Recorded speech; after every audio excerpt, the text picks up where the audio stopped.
அப்படின்னு தெரியும். வேறு வேறு உருவம். இது மாதிரி எத்தனையோ கோடான கோடி தோற்றம், உருவம், வேறு வேறு உருவம், வேறு வேறு இயற்கை. அது என்ன அப்படின்னா வேறு வேறு குணங்கள்.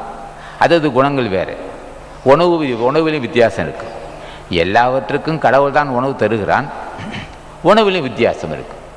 பார்த்தா கழுதையும் கூடுதையும் ஒன்றாவே இருக்கும். ஆனால் தோற்றம் பார்த்தா ஒன்றாக இருக்கும். ஆனால் குணாதிசயத்து குணாதிசயங்களில் வித்தியாசம் இருக்கும். மரத்துங்கள்லையும் அப்படி தான் இருக்கும். முருங்கை மரம், வேம்பு, தேக்கு மரம்ன்ற இப்போ முருங்கை மரம் இருக்கும். பெருங்காற்று அடித்தா உழுந்துடும், கீழே விழுந்து போகும். பெருங்காற்று அடிச்சு இருந்து அப்புறம் என்ன பேர் மாற்றக்காரர் வந்தார். ஒருட்டு பேர் எப்படி முருங்கை மரம் வந்து காற்றை விழுந்துடுச்சுன்னார்.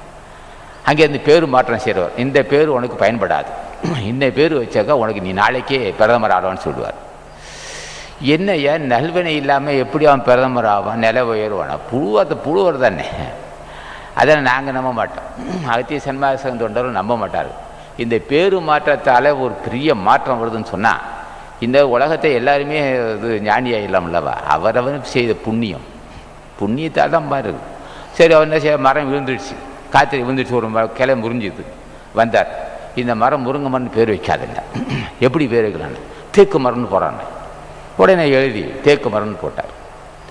அந்த போர்டு தொங்குது, தேக்கு மரம்னு சொன்னால் அது முறியாதுன்னா. அடுத்த நாள் பெருங்காற்று அடிச்சது, மரமே கிளை செஞ்சிடுச்சு. விவசாயி வந்தார், என்னையா இது தேக்கு மரம்னு போட்டால், முருங்கை மரத்துக்கு தேக்கு மரம்னு போட்டால் மரம் கீரை செய்யாதுன்னு இப்படி சாஞ்சிடுச்சுன்னார். அவர் என்ன செஞ்சார், அவர் இந்த பேர் மாற்றம் செஞ்சவர் போயிட்டார். இன்னும் சில பேர் வருவார். அங்கேருந்து என்ன இன்னொரு அன்பர் எனக்கேட்டே வந்தார், பேர் உங்கள் பேர் அரங்கராசன்னு பேர் வைக்கணும், அதில் ஒரு இன்ச்சியில் மாற்றணுன்னாரு. சரி, அதனால் நாங்கள் ஏற்பாடு செய்யணும். அப்புறம் ஒரு மாதம் கழித்து பார்த்தா போட்டு புக்கில் அடிபட்டு போத்தை சேர்த்து போயிட்டார். அவர் பேரே அவரை தான். இது என்ன நடக்குது சமுதாயத்தில்? இறையருள் இல்லாத நாள், கடவுளாசி இல்லாத மக்கள். கடவுளாசி இருந்தால், ஞானிகள் ஆசி இருந்தால், அகத்தியசன் திருவடியை இப்போ பூஜை செய்திருந்தால் நிச்சயமாக இந்த இதிலெல்லாம் மயங்க மாட்டான். பேரில் என்னையா இருக்குண்ணா, செய்கைகள் இருக்குது. பேரில் என்ன இருக்குது?